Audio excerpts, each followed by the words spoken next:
Welcome to Budapest, coming in for stage 3. Yeah, I've been asking everybody how their experience of watching the major has been so far. How much have you watched, and what's the experience been like?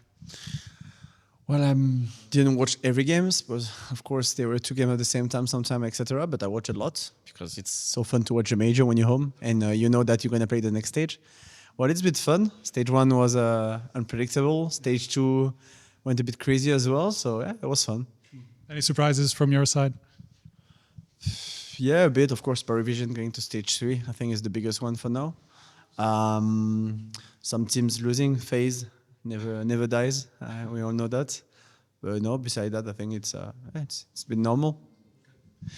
Let's go back to your back-to-back run in Asia. Of course, second place and the top 4 finish. Yeah, how do you evaluate those two events in the run-up to the major? Well, then, I don't think we played that great in those two events overall, even though we went to the final. I think when you look at our series game, it was a bit shaky, losing New York, and even the two other maps where we won, I think it was a bit shaky. Mars, we came back with a crazy 12-4 down. But yeah, the free game, I think we just played well until a certain point, and then we just crumbled, like 11-8 on Ancient, and it was 7-3 on Overpass, etc. We had the problem to close out the games, and when it came also to in Hong Kong, it was exactly the same. I don't think we played that well. We won Spirit, but we should have closed it way earlier. Exactly, the 1v5 from Donk, and then losing to Falcons while being up 11-6, I think, on Inferno. That was the big things. I think we played pretty bad overall, even though we went to the semi-final. I did one of the worst tournaments I've done for a long time as well. Individually, I was really bad. So, yeah, that's the key point I took out from this. What do you think that's been down to? I think we had some struggle on a few maps that we had struggled to fix, I would say. And as for me, I think that my biggest problem is when you're an IGL and things don't go well as it used to be. You want to do more stuff for the others. I want to create more plays for the others. I want to play less Counter-Strike myself, and you forget about yourself. And it goes to a point where I play really bad games overall.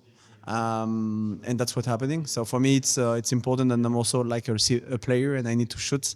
And that's also what I've done a couple of times in the first part of the season as well. Sometimes I'm having a really great game. So yeah, I've been focusing on myself a bit more, trying to give a bit more responsibilities to the others, and trying to have this flow that we usually have, and trying to see how it goes. Flames was saying that maybe the preparation wasn't the best heading into those two tournaments. Do you feel like it's caught up? You seem surprised by that. No, I mean, I don't think it's been that bad. I don't think it's been that good. I think it was decent overall. But no, I think it was a decent preparation. Sometimes you do really good preparation, sometimes you do really bad. First one of the season, sometimes we did really bad preparation, but we still won. So you never know. For me, it's not. We know this new sentence. We had a great bootcamp, and it doesn't go well because it's not about like winning practice or etc. It's just about, and I don't think it's a great sentence to say.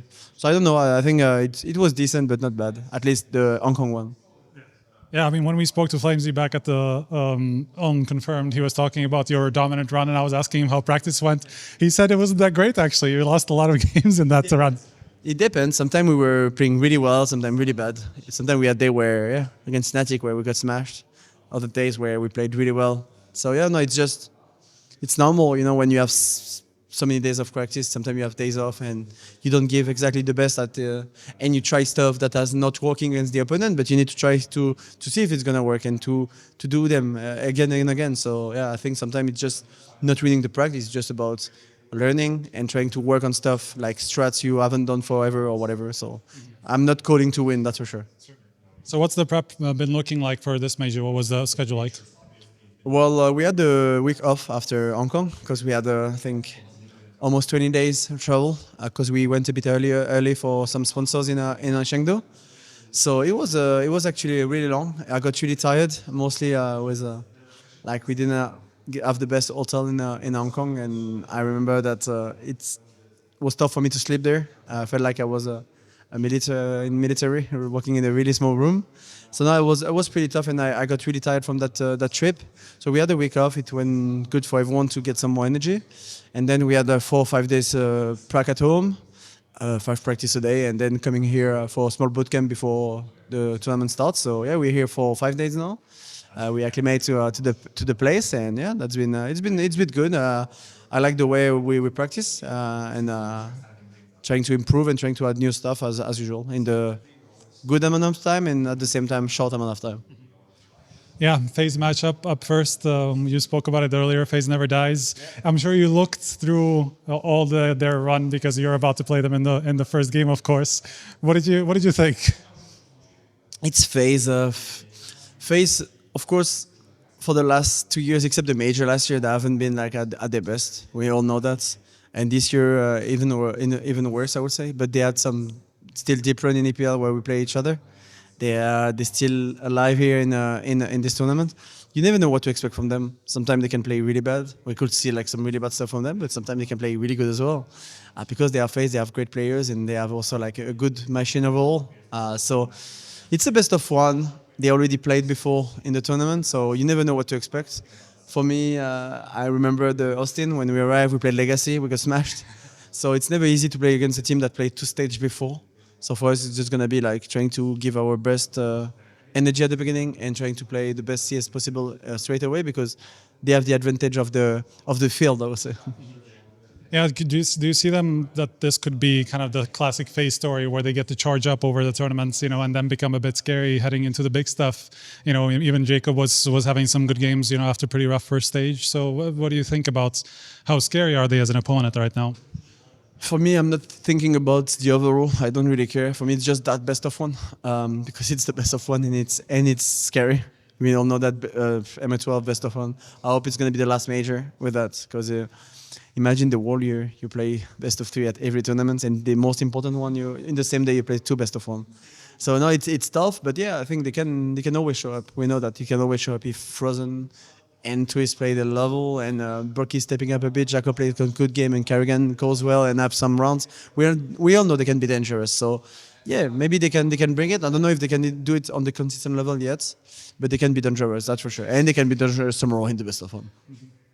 Just wanted to ask you personally, of course, 3-time major champion already. You're part of a fairly exclusive club by this point. But you would enter effectively just one other team that's ever done that before. So yeah, is that something that motivates you personally? To keep climbing that ladder effectively. Yeah, of course. The only thing that I'm looking for now is winning more and more trophies. I'm the one that most the most trophies in CS for now. I'm not the one that was the most majors though. Dupree is still up there with 2 and Magician Device with 4 and Glaive, sorry. So for me, it's just, it would be nice to win a 3rd one and a back-to-back because it hasn't been done for like 6 years. Astralis were the last one in 19. So I think doing both of that will be a good statement for our team and for myself as well. Do you feel confident enough as a team, heading in that you are in that sort of a form that you can go all the way? Even though we were like probably the biggest favorite ever in a major in Austin before winning 6, I was really scared. Sometimes in a way I'm scared to play the major because I know that it's going to be tough and there's going to be a lot of pressure and it's going to be a lot of stuff. But then I remind myself that I have a really good team. But then I'm like, but this guy can beat us, this guy can beat us. So for me, it's really important to be humble, just not overthinking about we will go and play off in final or whatever. No, it's group stage first, best of 1 to go through. Because if tomorrow we win 0-2, it's going to be another story. So now it's focusing stage by stage. I know I have the lineup and the team to win, but that's in a long, long time now. For now. All right. Thank you very much, apEX.